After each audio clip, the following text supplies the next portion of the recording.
Hello guys, কেমন আছো তোমরা সবাই? আশা করছি ভালো আছো আর আমিও ভীষণ ভালো আছি। আর আজকে এসেছি একটা মেলায়। তোমরা জানোই যে আজকে দোল, তো দোল উপলক্ষে একটা মেলা হচ্ছে। শুধু আজকে না, মেলাটা 7 দিন ধরে হচ্ছে, কিন্তু 7 দিনের মধ্যে না আমার একদিনও আসা হয়নি।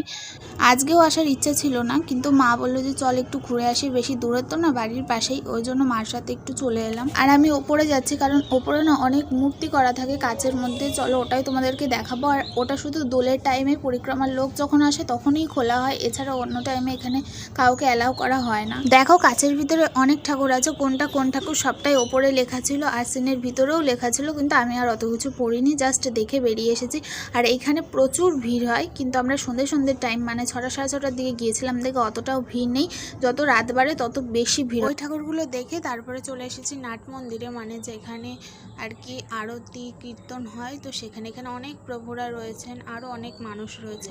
আর নাট মন্দিরের বাইরেটা কত সুন্দর করে সাজানো, শুধু নাট মন্দিরের বাইরেটুকু না, পুরো গেট থেকে শেষ পর্যন্ত পুরো এরিয়াটা, পুরো মন্দিরটা জুড়েও খুব সুন্দর করে লাইটিং করে সাজানো, কারণ বছরে তো একবারই না, ওই জন্য এত সুন্দর করে সাজায়। তারপরে মন্দিরটা পুরোটা ঘুরে অনেকক্ষণ ওখানে সময় কাটিয়ে তারপরে চলে এসেছি বাইরে। আর মন্দিরের বাইরেই মেলা বসেছে, রাস্তা আছে, রাস্তার দুই পাশ দিয়ে মেলা। তারপরে চলে এসেছি আমি এখানে একটু বল খেলতে, মানে এখানে যে জিনিসগুলো রাখা আছে দেখছো, আর ওই যে পোস্টারটার ওখানে নাম্বার দেওয়া আছে, ওখানে যে যে নাম্বারগুলো আছে সেরকম নাম্বার হলে এখান থেকেও নাম্বার করা আছে, এখান থেকে সেই জিনিসগুলো দেবে।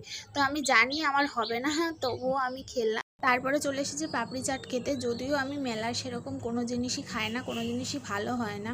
আর এই মেলাটা হচ্ছে যেহেতু 7 দিন থেকে, প্রথম দিন যে খাবারগুলো করে সেই খাবারগুলো ভালো হয়, কিন্তু তারপরের দিন থেকে যে খাবারগুলো করে যে তেল দিয়ে, সেই তেল মানে প্রথম দিন যে তেলটা দিয়ে করে সেটাই 7 দিন ধরে চালায়, তো খাবার ভালো হয় না। ওই জন্য আমি মেলার খাবার সেরকম একটা খাইও না। তো একটু পাপড়ি চাট খেলাম, আর বাড়ি আসার সময় মথুরা কেক কিনে নিয়ে বাড়ি চলে আসলাম।